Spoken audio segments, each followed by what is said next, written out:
Tak ingin bola liar terus bergulir, Robby Tremonti akhirnya buka suara.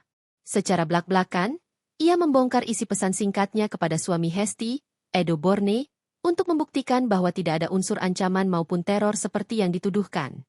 Sambil memegang telepon genggamnya, Robby memperlihatkan rentetan pesan yang ia kirimkan kepada Edo Borne pada awal Januari lalu. Ia menegaskan bahwa komunikasinya dilakukan secara laki-laki kepada laki-laki. Dalam pesan DM Instagram tertanggal 6 Januari tersebut, Robby menanyakan sikap Hesti yang ikut menyebarkan tautan buku Aureli. Robby menjelaskan bahwa alasannya menghubungi Edo adalah karena ia mengenal pasangan Hesti tersebut secara pribadi dan ingin menjaga etika. Karena pesan di Instagram tidak dibalas, ia kemudian beralih ke WhatsApp. Robby mengaku sangat menyayangkan sikap Hesti yang seolah memvalidasi narasi dalam buku Aureli tanpa mendengar sisi darinya.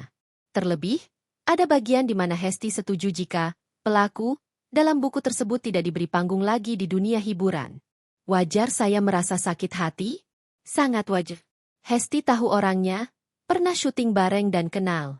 Pekerjaan saya di dunia syuting, berarti kan pengen diboikot orangnya?